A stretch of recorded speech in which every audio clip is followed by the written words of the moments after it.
Next, we're given an exclusive look behind the doors of the secretive Keirin School in Japan.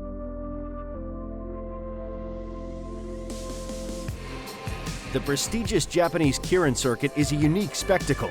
Fast-paced, colorful, and competitive, the sprint cycling event sees riders competing all year round in head-to-head physical races, reaching speeds of up to 70 kilometers per hour. Hidden in the shadow of Mount Fuji is the training ground for many of the country's best riders. With a strict and disciplined regime, the Japanese Keirin School has been the country's #1 Keirin training facility for over 40 years. The Japan Keirin School is the only school in Japan that trains Keirin athletes.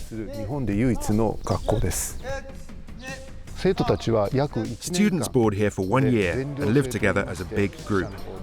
They study and train every day. Apart from practice races, we also do a lot of physical training and teach students various racing techniques. Cycling isn't just about getting on a bike. Your basic physical strength is also important. So we try and build that up as much as we can. We're not trying to create bodybuilders here. What we're focused on is developing bodies and working muscles in a way that allows power to be transferred into the bike. In fact, Keirin is a sport in which your physique itself doesn't really matter. It's not necessarily better to be big or better to be small. The only thing that actually matters is that you can produce the speed required. It's also important to develop a body that's resistant to injury. This can't be done sufficiently just by riding a bike, so we do plenty of training without the bike. We try to make sure that students' bodies are constantly moving throughout their year of training, so that they have that basic physical strength. I think that's important.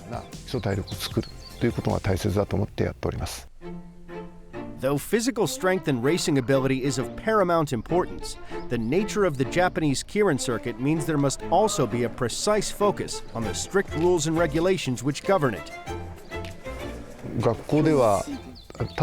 Here at the Keirin School, students don't just learn how to race.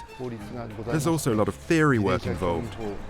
For example, Keirin is governed by a number of laws, so students study these. They also learn how to take part in safe, legal races, and how to ensure that the spectators and punters enjoy the sport. Keirin is a government-controlled gambling sport, so one of the things I want to make sure my students understand is that there are large sums of money being bet on them. I want to teach them that every single racer has a huge amount of money placed on them, and that they absolutely have to understand that responsibility when they race.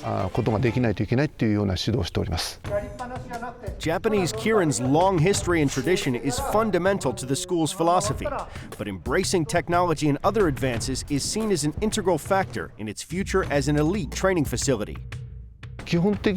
Fundamentally, there are many traditional aspects to the training. In fact, one of the challenges we face is combining traditional training methods with new training methods that are always being introduced.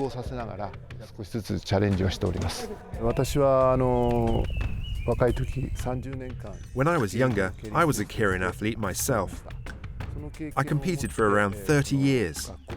The fact that I used to compete is a big advantage in my current role as principal. The fact I've done it myself is a big strength. I've been in these students' shoes, so I can think about everything from their point of view and give them suitable and detailed guidance in all sorts of areas.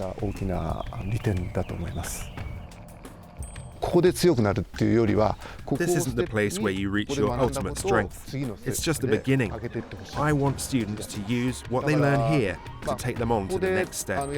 We want students to leave here with a desire to keep improving bit by bit, whatever their future holds.